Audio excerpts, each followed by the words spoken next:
session is going to be, the focus will be on innovators. So we are slightly leaving the framework conditions, the economic conditions, the political backgrounds, and we're going to look at innovators. And the title of the next session is, do we have the innovators we need to solve those global problems that we just heard about? And to lead the discussion, it is my pleasure to introduce my dear colleague, Carlos Harton. He's a director and a member of the board at Science Business. Carlos, if you're ready, over to you. We are. Very good.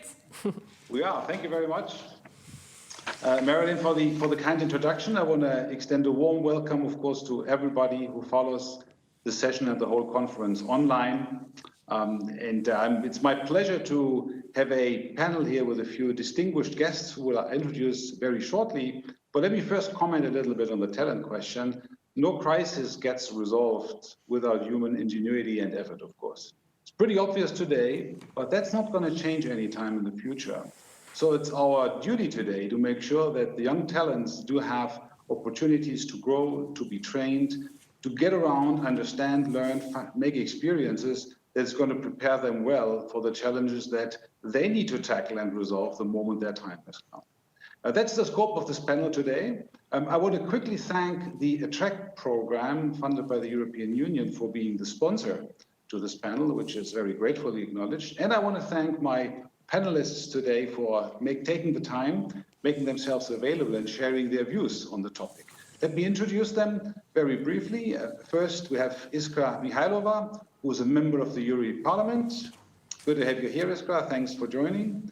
Next, we have Georgi Dimitrov. Georgi is head of the Unit Digital Education at the Directorate General Education and Culture of the European Commission. Good to have you here, Georgi.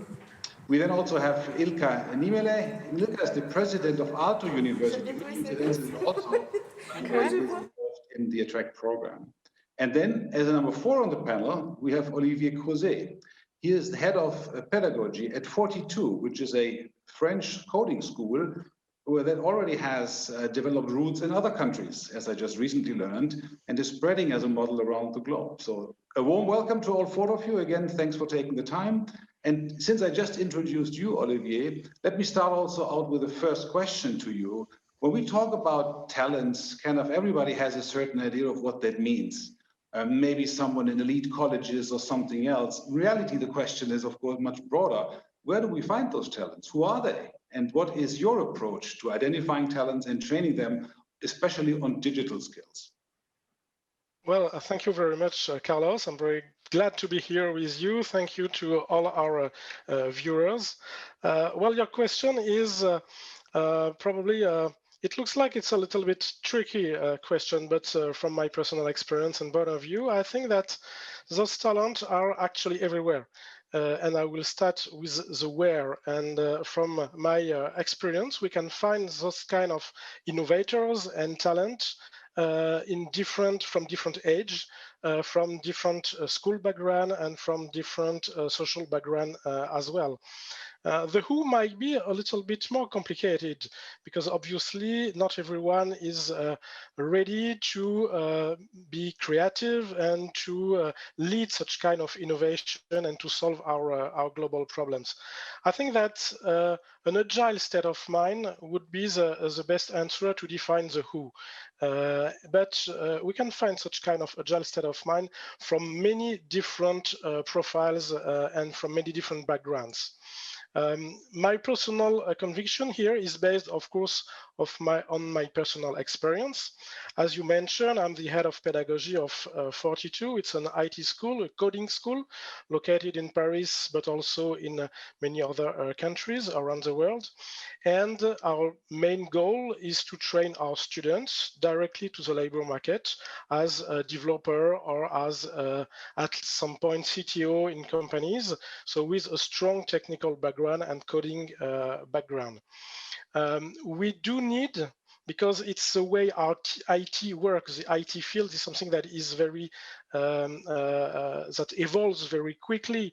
And we do need to have our students to be able to progress and adapt very quickly if they want to have a sustainable career.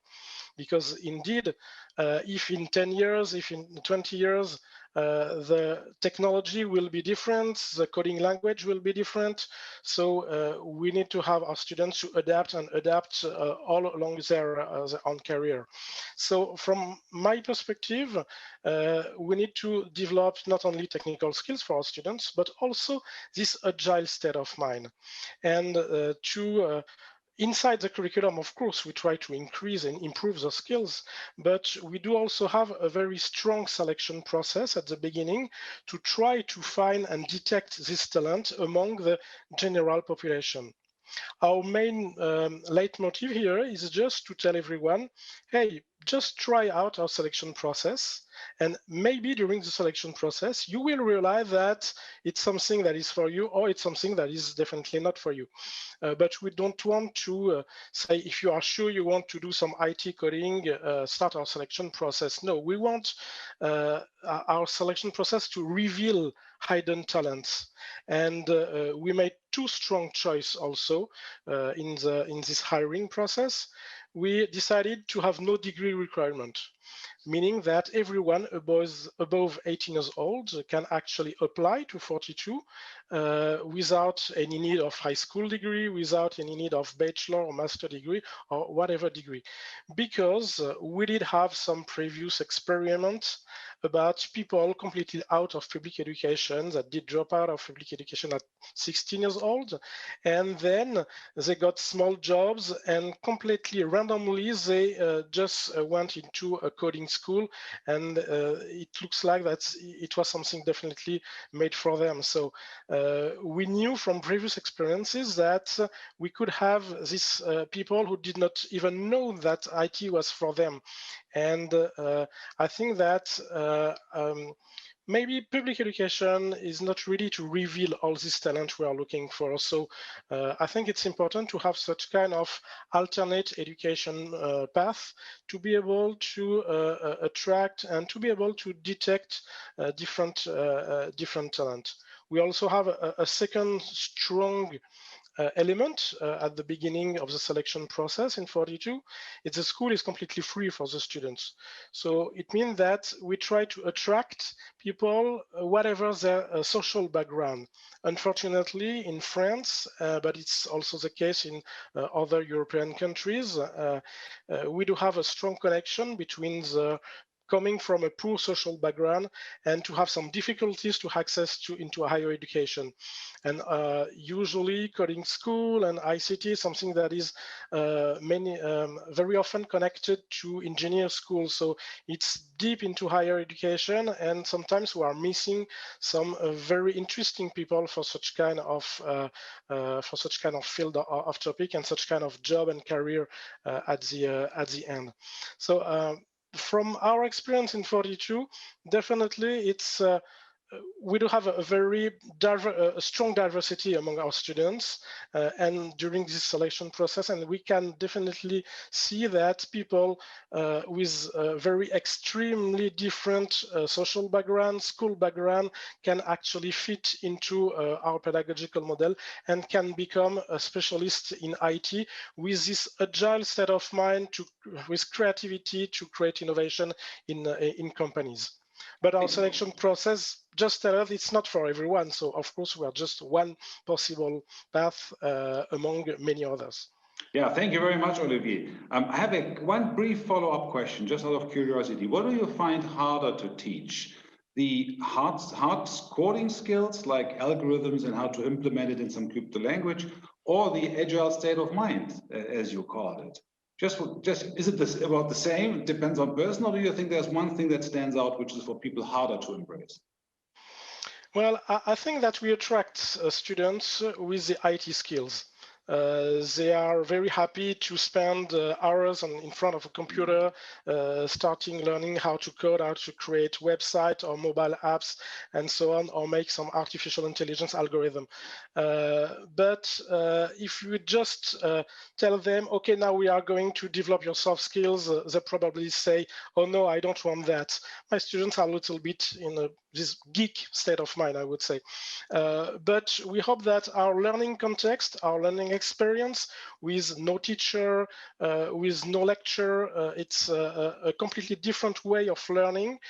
We think that our students will be at ease in this different kind of learning context and learning experience, and unconsciously they will actually develop those soft skills, because to be able to progress they will need to take to make some choice and to organize themselves, to learn how to collaborate and talk to each other if they want to the success at the end.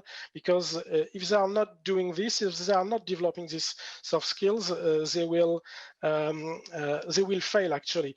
So it's a little bit more tricky and a little bit hidden for our students. Yeah, thank you very much. I think this is, of course, the perfect segue to a question I want to ask Ilka. The challenge of soft skills versus hard skills is not unknown in academic education, especially when you're dealing with researchers who have done several years of intense R&D on some project. And it's, while Olivier was also talking about the individual skills, if you move forward to entrepreneurship, the same problem comes up again, right? I mean, I may have an idea, I may see an application, but do I have the necessary, let me call it soft skills, to be an innovator, which requires agility, risk-taking, dealing with uncertainty. Ilka, I mean, you're involved as with the university in some of those programs that have come out of a track. Can you give us an idea of how you try to tackle that and get these people ready for the next step of the career? Thanks, Carlos. Very interesting question, and happy to join the panel.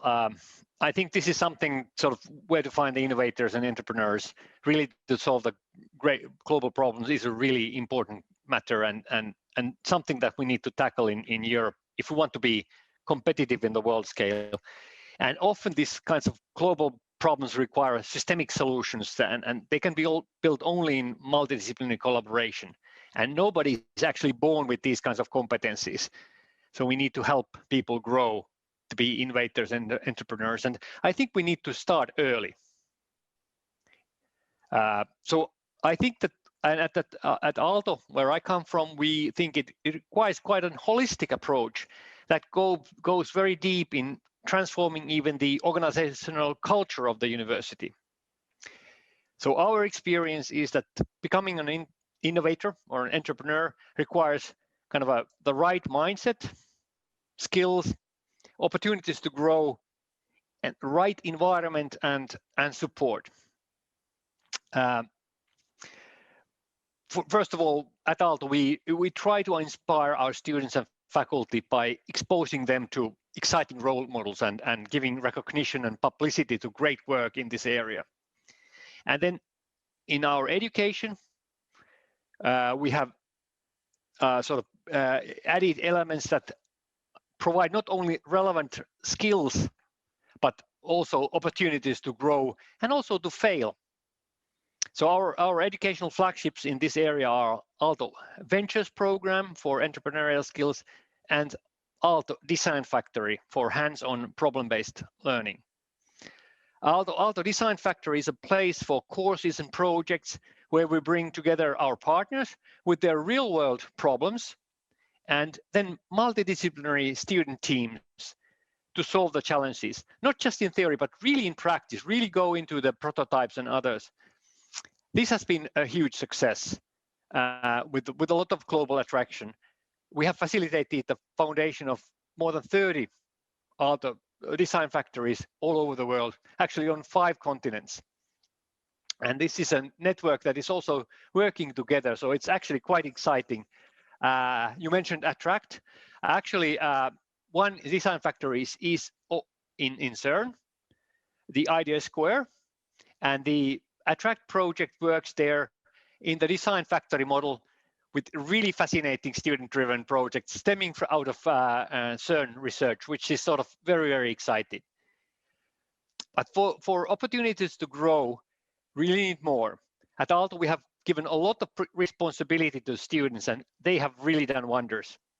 So Aalto Entrepreneurship Society, the student association, is actually the strongest in Europe, and they have created world-class events like Slush and Junction. Slush is actually the biggest startup conference in Europe with 20,000 participants, 4,000 startups, and 1,000 investors attending yearly. But even that is not enough. You really need a kind of an environment, an ecosystem with different kinds of players working together in tight collaboration, because this is where innovations and entrepreneurship is born. And we have done quite a lot on that as well. So it's sort of providing premises and inviting startups as part of our university community. And then you need, of course, incubators and accelerators, and we have our own, but also been very lucky in attracting others to come and join the ecosystem, and a lot of experienced serial entrepreneurs working as mentors and coaches pro bono, which is sort of interesting to give back to the younger generations, and sort of what I think is sort of with this kind of a holistic approach, we have been quite successful. So it's the students, but also increasingly our faculty that are really excited to be part of that, the momentum. For example, in the ecosystem around us, some 100 new companies are born every year. And we are actually number 4 in filing patents in Finland, all companies and research institutes included, which is actually quite interesting for a university. So for the other recipe is for growing innovators and entrepreneurs. You start early with a focus in the right mindset, skills, but then also a lot of opportunities to grow and try, and then the right environment and ecosystem, and then the support there. So that's how I feel that we can go forward. Thank you very much. Lots of material. Now, one of the things that stand out, of course, whenever you talk about this topic, is that there's hotbeds, there's certain locations where people may go, right? We also want people to move around. Well, we don't want them to move too much. We would like to keep them in the regions at the end of the day. And if I recall correctly what Commissioner Maria Gabriel said yesterday, we've got to make sure we keep Europe as a choice for young innovators, because they may find the best opportunities somewhere else. And that, of course, must be a concern to policymakers who are wondering about regional development, which leads me to Iskra. And my question to you, Iskra, is if circulation and mobility that we talk about with talents, it can help or hinder regional development, depending on whether they stay or leave. How do you see that? How can we make sure that that is all to the benefit of the regions? Thank you for the opportunity to discuss all this with all of you gentlemen. What I can answer in one sentence of your question, it is a benefit to have the opportunity for movement and exchange of experience of young people. And that's why we appreciate so much programs like Erasmus, for example, and other opportunities for exchange. But also I know that the opportunities in each one of the regions of Europe are huge. And this is question how the decision makers, the universities, the educational institutions, regional authorities, and of course, young people understand their role in all this process. What I mean, any one of the regions in Europe nowadays has a special strategy for development. In some of the cases, we call them smart specialization strategies. In some of the cases, they are not so smart. But we have regions with excellent, really smart specialization strategies, which allow young people to stay in the region, to see the opportunity for development of their talents into the region, contributing for the development of this particular region. There are many examples, and I'm happy that Ika is mentioning the Finland. Finland is one of the good examples for excellent strategies which are involving the academic society, the business, and regional authorities together, creating opportunities for young people and young talents to invest into the development of the strategy. And I thank very much Oliver for his words. He said we attract the students, and this is the key part of all this exercise, to keep the young people, young talents, and not so young, of course, the talents into their region, and of course in the regions they can feel very successful. But also, I think that this is responsibility for the decision makers, regional authorities, national authorities, and European authorities as well, because we are responsible to create the network of synergies between different European and national instruments to support these partnerships between academic and business and regional authorities, and give them opportunity to use different instruments from the variety of instruments into the European budget and multi-annual financial framework. Because today, one of the committees in the Parliament, ITRE committee, I belong to it, we voted in support of the strategic innovation agenda of European Institute for Innovation and Technology, and subtitle is boosting the innovation talent and capacity of Europe, because this is capacity of Europe. So our duty is to create all these mechanisms and instruments, to create the links and networks of synergies between them, to support actors, and also to open our minds and include the talents from all the member states in the European Union, because we still have some of the member states which are lagging off. We have a very limited participation from these member states. And I think this is a potential capacity of the talents which we should be more open and more inclusive, and bring all these young people and young talents through the partnership, through the missions in different programs, to the synergies between the programs, and through the instruments which have in our hands, created by the European Union. I think this is the answer about the regions. It's great to stay in a region if the region creates the opportunity, but it is wonderful to have the free movement of talents around Europe, because they can contribute for the development of different projects in different points of Europe.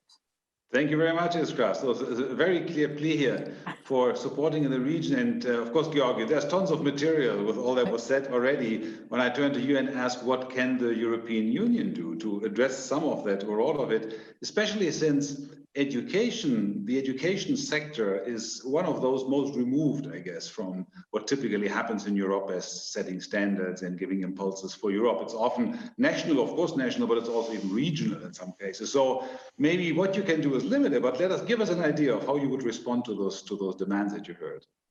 Good afternoon to everybody, and thank you very much to the Attract program and Science Business. I will jump right on a point which was made by Iskra, because it nicely fits into my work experience. I was just until recently, 1 month ago, responsible for the EIT, and as a Commission official, my job right now is basically to tell you some of the solutions, because that's what you are asking, Carlos, and I think we have a lot of problems. So I will say basically two parts. On the one side, let's take the Horizon Europe, which is a policy tool and a funding instrument.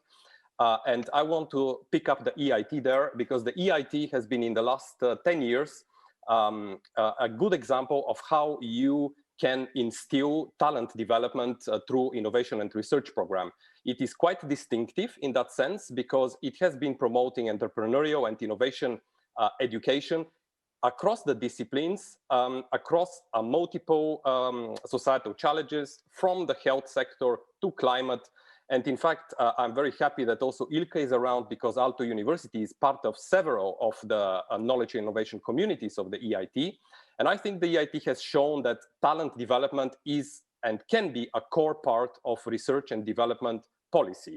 Now, going forward and picking up on what Iskra said, it is very important that we enlarge the base of the universities, which are part of the knowledge and innovation communities. And this is one of the novelties of the strategic innovation agenda, which was referred to and today was voted by in the parliament, in the ITRE. Congratulations for that. And the idea there is to go beyond the current partnerships and to go into many more universities and to help them develop entrepreneurial and innovation capacity. This is absolutely instrumental. In addition to this, it is very important to go into countries which are so far not yet as strongly represented in the EIT ecosystem.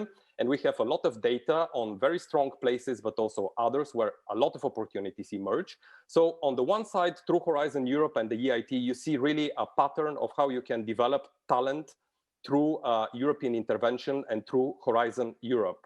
On the other hand, picking up on the education field, I would not say that it's so far. Maybe we are far from it in Brussels. We are a little bit far away from the education sector, but there is a good reason. It's subsidiarity, so it's all fine.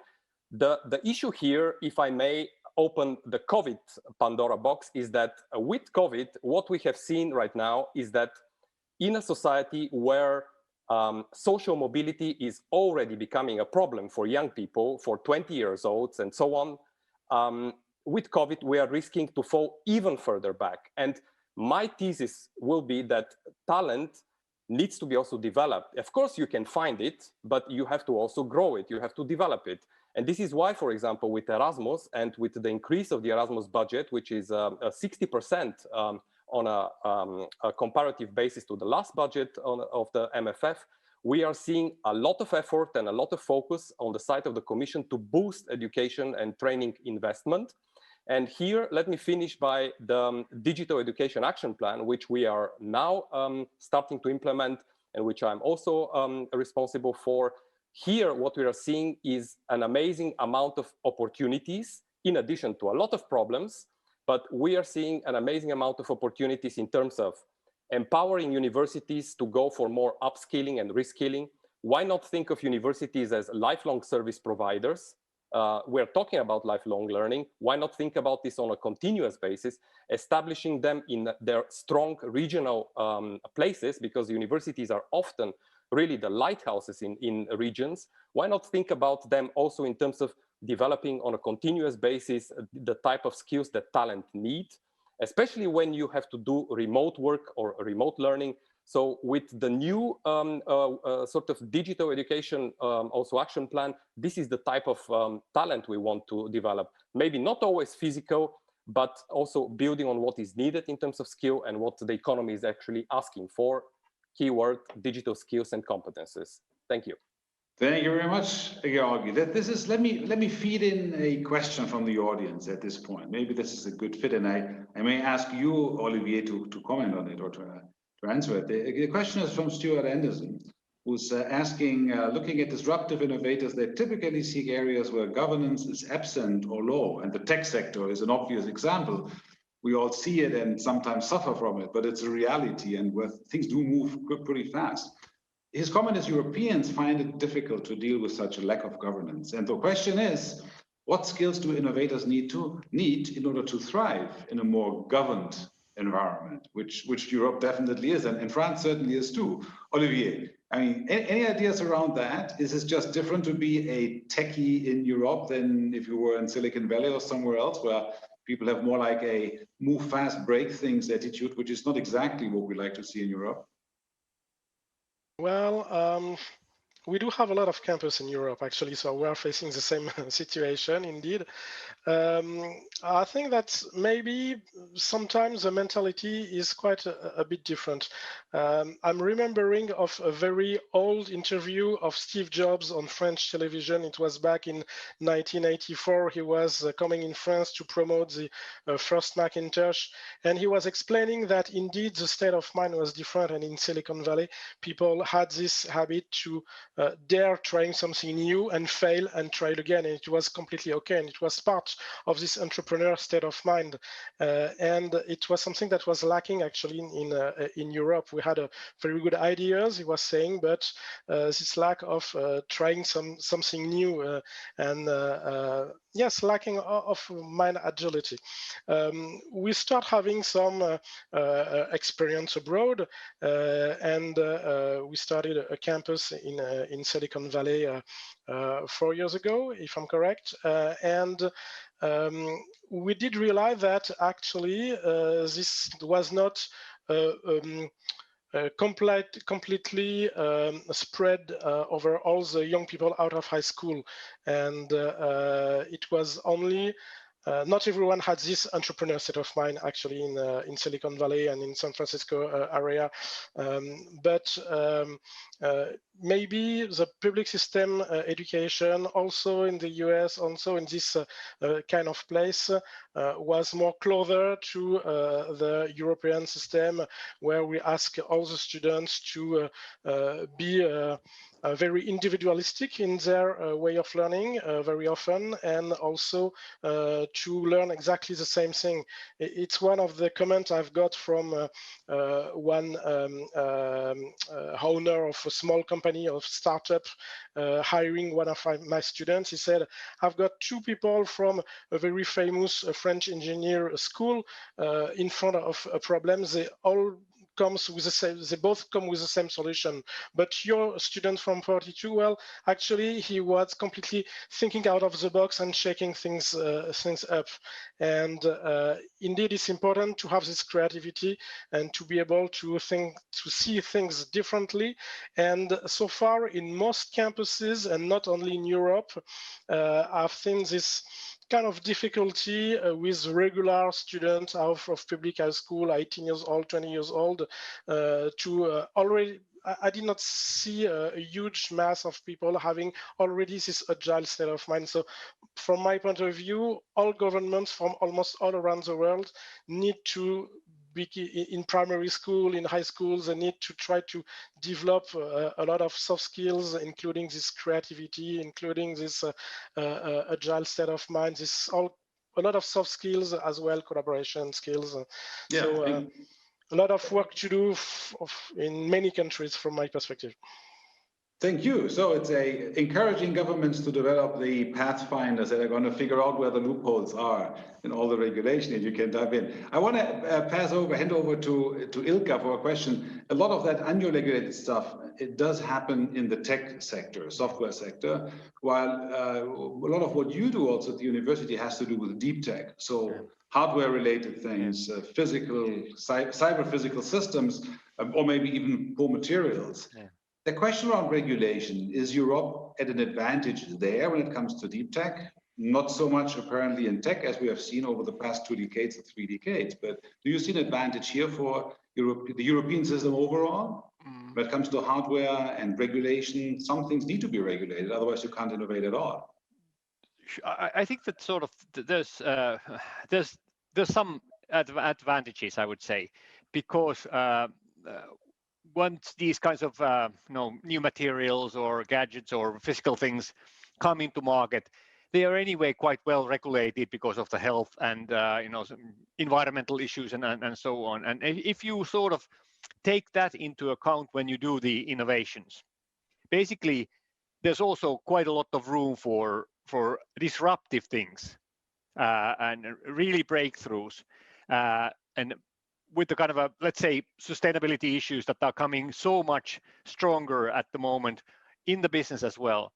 So if you really find something that is sort of changing the way that we do or manufacture or produce things, and you can do it within the regulations, you have a definite competitive advantage. And I think these kinds of traditions are quite strong in Europe. But I still think that that the mindset that you have really matters. So whether you're doing this sort of as an incremental thing, or you start thinking, okay, this is a disruptive thing that actually leads to a scalable solution that can go far, then there are two mindsets there. And I think that we still often in engineering education, for example, train people towards the kind of incremental improvement parts, whereas I think we should be thinking bigger and looking at the real big breakthroughs as well. Thank you, Ilkka. Stuart had another question, which I will, however, not directly ask you and to Iskra and Georgi, but I will change his question a little bit. Europe is by comparison in the Western world certainly strong in investment in infrastructure. And infrastructure could be traffic infrastructure, it could be the healthcare infrastructures, educational infrastructure. Some other countries are better than others, but by and large, I think it's something which we have looked at. Infrastructures will play a crucial role in the future.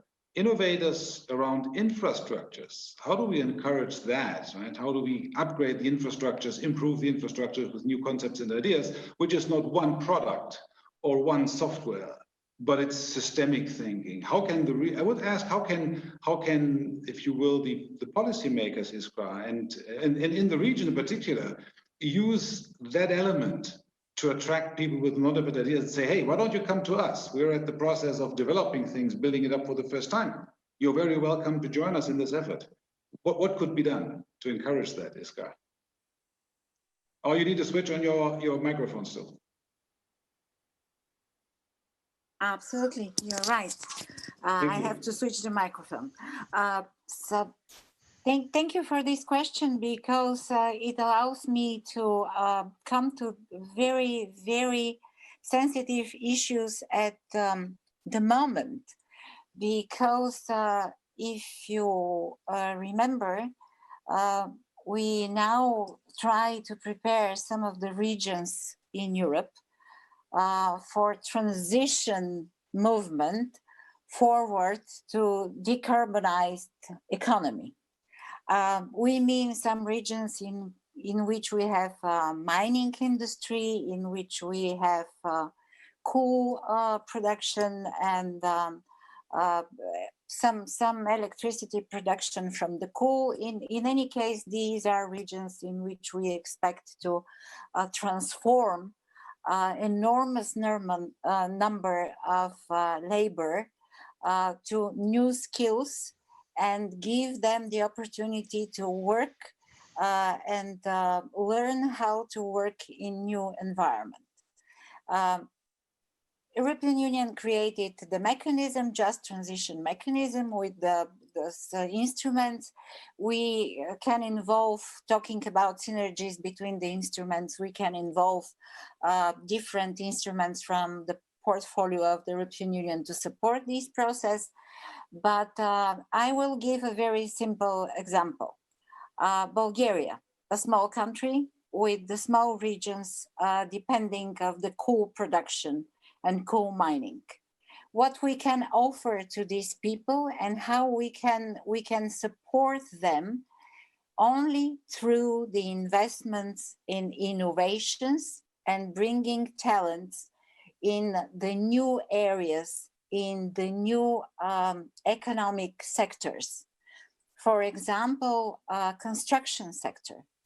This is one of the sectors from which we expect a real movement in the future months and years, because we expect to have digitalization in construction sector. We expect to involve the artificial intelligence in maintaining the buildings and in a process of constructing and renovation of the buildings. We expect to renovate a high percentage of the building stock of Europe, because we are looking for energy efficiency. And in this process, we try to involve all the technical solutions from the academic to involve this in the real practice, and also to give the skills to the people who work in this industry. So the construction sector is one of the examples in which we can see all this we are talking about. We have to find people, we have to train them, we have to give them soft skills and hard skills. We have to involve the innovation coming from the universities and academic in technologies. We have to include the digitalization with the special needed skills of the labor for this. And in the end, we have to create some result which will bring us closer to the targets of the Green Deal, energy efficiency and digitalization. So this is one of the examples of this complex approach in which we can see in one sector how we can mobilize all the powers which we have from the universities through the business, digitalization, and also social programs and education. Thank you very much, Iskra. Thank you. Transforming these infrastructures, which is whole industries, is an important piece. We have just 2 minutes left, basically, and there's one question that came in, Georgi. I want to ask you that it's not exactly your remit, but let me give it a shot anyhow. And it had to come up, namely data privacy. And the question is, did GDPR give Europe an advantage when it comes to innovation? That's a difficult one, and probably more than anything else, it's about your gut feel at this moment. What do you think? So if I take my remit of work, which is digital education, I would say that currently it's like 50-50. Why? Because data privacy and data protection can actually inhibit right now contacts between teachers and students, especially when they are in the remote learning environment. Some member states have very, very rigid data protection rules. So in the short term, I see a little bit of difficulty. So we need to legislate a lot, not we, but the member states, they need to legislate a lot in terms of, let's say, developing a safe, trusted, secure space for education. In the long run, I'm convinced that data privacy and the GDPR in particular are core reflections of European values. And this is, in fact, one of the core differentiators in the long run, because you know as well as I do, if you are a free if you have a free product, then basically you are the product. So I think that we are not thinking like this in Europe, at least not most of the time. And I think for innovation in the long run, it is good. But in the short term, it can be a bit of an issue. Yeah, thank you very much. Actually, our time is almost up. I need to wrap it up. Before I close the session, there's one more thing I want to mention, and that is there is a report upcoming to be published very soon that is called Breakthrough 101, How to Train the Next Generation of Deep Tech Innovators. And it's a report that is covering the attract efforts in the space, especially the Idea Squared program, which goes on around CERN, Aalto is involved, and ESAD, the business school as well. I want to thank my 4 panelists here, Iskra, Georgi, Olivier, and Ilka. It was fun, very insightful. We covered a lot of ground. There's always a regret that we don't have way more time, but I think we actually did manage it fairly well to cover the stuff that we thought was important here. Thank you very much.